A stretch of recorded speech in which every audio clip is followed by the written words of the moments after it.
Hello humans, welcome to our unleashed world. നമ്മൾ പിന്നെയും കണ്ടുകൊണ്ടിരിക്കുകയാണ്. പക്ഷേ ഈ ഒരു സെറ്റപ്പിൽ നമ്മൾ ആദ്യമായിട്ടായിരിക്കും. ഇന്നത്തെ വീഡിയോയുടെ നമ്മുടെ പ്രധാന ഉദ്ദേശം എന്ന് വെച്ചാൽ ഞാൻ ഉപയോഗിച്ച ഒരു ഹെഡ്സെറ്റിന്റെ എന്റെ ഒരു ഒപ്പീനിയൻ പറയാനാണ്. ആ ഹെഡ്സെറ്റ് ഞാൻ ഉപയോഗിച്ചിട്ട് എങ്ങനെയുണ്ട്, ഇല്ലെങ്കിൽ അതിനകത്ത് എന്തൊക്കെയുണ്ട്, ഫീച്ചേഴ്സ് എന്തൊക്കെയുണ്ട്, അതിന്റെ പ്രൈസ് എങ്ങനെയാണെന്നാണ് ഞാൻ പറയാൻ പോകുന്നത്.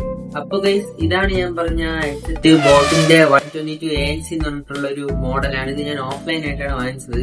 ഒരു പ്രത്യേക സാഹചര്യത്തിൽ എനിക്കിത് വാങ്ങേണ്ടി വന്നു ഗൈസ്. അപ്പോ ഇതിന്റെ പ്രൈസ് വന്നിട്ട് ഞാൻ വാങ്ങിയപ്പം 1100 റുപ്പീസ് ആണ്, 1100 രൂപയായിരുന്നു. ബോട്ടിന്റെ സൈറ്റിൽ നോക്കിയപ്പോൾ ഔട്ട് ഓഫ് സ്റ്റോക്ക് എന്നാണ് ഇപ്പൊ കാണിക്കുന്നത്. പക്ഷെ 999 രൂപയ്ക്ക് ഈ സാധനം അവൈലബിൾ ആണ്.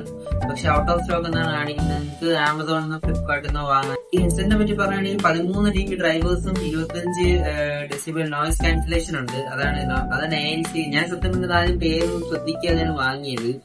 ഒരു ക്വാളിറ്റി നടക്കാണ് നോക്കി, ഇതിൽ ഇങ്ങനെ ഒരു സാധനം ഉണ്ട്, ഇതിൽ ANC ഉണ്ട് എന്ന് എനിക്ക് അപ്പോഴാണ് മനസ്സിലാവും. ഓണാക്കി നോക്കിയപ്പം ANC എന്ന് പറയാൻ ഒന്നും ഇല്ല കഴിച്ചു. നമുക്ക് നോയ്സ് ഒക്കെ കേൾക്കാൻ പറ്റുന്നുണ്ട്. ജസ്റ്റ് ഇത് ഓൺ ആക്കുമ്പോ ഒരു സൗണ്ട് കേട്ട് അപ്പൊ ഒരു ഫീൽ ഉണ്ടാവും എന്നല്ലാതെ വേറെ അങ്ങനെ വലിയൊന്നും ഇല്ല. പിന്നെ ആംബിയന്റ് മോഡ് ഉണ്ട്. 13 nm ഡ്രൈവേഴ്സ് ആണ് ഇതിൽ യൂസ് ചെയ്തിരിക്കുന്നത്. പിന്നെ ഇത് വിത്ത് ടൈപ്പ് സി ആണ് വരുന്നത്. അപ്പം ഹെഡ്ഫോൺ ജാക്ക് ഇല്ലാത്ത ടൈപ്പ് സി ഫോണുകളിൽ ഇത് നമുക്ക് ഈസി ആയിട്ട് യൂസ് ചെയ്യാൻ പറ്റും. പിന്നെ ഇതിന്റെ ഫിറ്റ് വന്നിട്ടും കുഴപ്പമില്ല ഗൈസ്. നമുക്ക് നല്ല രീതിയിൽ ചെവി ഇരിക്കുന്നുണ്ട്.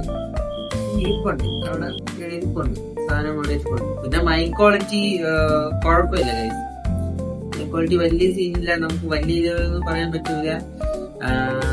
ഞാൻ ഉപയോഗിച്ചുകൊണ്ടിരുന്ന ഒരു IM ആണ്. അപ്പം IM നിങ്ങൾക്ക് ഈ പ്രൈസിന് ഇപ്പം 999 എന്ന് പറഞ്ഞ പ്രൈസിന് നിങ്ങൾക്ക് ഇത് വേണ്ടെങ്കിൽ ഡെഫിനറ്റ്ലി ഒരു IM ചൂസ് ചെയ്യും. അതിന് കുറച്ചും കൂടെ ബെറ്റർ ആയിട്ടുള്ള ഓഡിയോ ക്വാളിറ്റി നിങ്ങൾക്ക് കിട്ടും. പിന്നെ IM എന്ന് പറയുമ്പോൾ പല IM പല രീതിക്കായിരിക്കും ട്യൂൺ ചെയ്തേക്കണം. അപ്പൊ നിങ്ങൾക്ക് പലതിനും പല കർവായിരിക്കും. നിങ്ങൾക്ക് നിങ്ങളുടെ ഇച്ചിന് പറ്റിയ IM വാങ്ങാം, ഇല്ലെങ്കിൽ ഇത് വാങ്ങാം, ഇല്ലെങ്കിൽ ഈ പ്രൈസിന് തന്നെ വേറെ ഹെഡ്ഫോൺ ജാക്ക് വെച്ചിട്ടുള്ള സെറ്റ് വരും.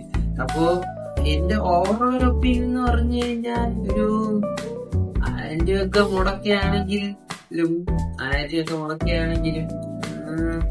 അത്രയ്ക്ക് പോരാ ഗൈസ്. കാരണം ട്രബിള് ബേസും ഒക്കെ ഉണ്ട്. പക്ഷെ നല്ലൊരു ക്ലാരിറ്റി ഇല്ല, ഒരു പതർച്ചയാണ്. എന്റെ മൈക്കിന് ഒരു പതർച്ചയുണ്ട്. അതുകൊണ്ട് മൈക്ക് ക്ലാരിറ്റി കാണിക്കേണ്ട ആവശ്യം തോന്നില്ല. കാരണം ഞാൻ പറയുമ്പോൾ തന്നെ നിങ്ങൾക്ക് എന്റെ എക്സ്പ്രഷനിൽ നിങ്ങൾക്ക് വായിച്ചെടുക്കാൻ പറ്റില്ല. അപ്പൊ ഇതാണ് എന്റെ ഈ ഹെഡ്സെറ്റിനെ പറ്റിയുള്ള ഒപ്പീനിയൻ. നമുക്ക് ഇതിനേക്കാളും കുറച്ചും കൂടെ ക്ലാരിറ്റി ആയിട്ട് വേറെ വീഡിയോ ചെയ്യാം. നമ്മുടെ പയ്യന്മാരും നമ്മുടെ കൂടെ ഇല്ല, ഞാൻ വീട്ടിലാണ്, നാട്ടിലാണ്. അപ്പോ ഗൈസ്, നമുക്ക് അടുത്തൊരു പക്ക ഒരു വീഡിയോ ആയിട്ട് ഇനി അടുത്ത ഈ അൺലീഷ്ഡ് ഹ്യൂമനിൽ കാണാം. അപ്പം ബൈ ഹ്യൂമൻസ്, ബൈ.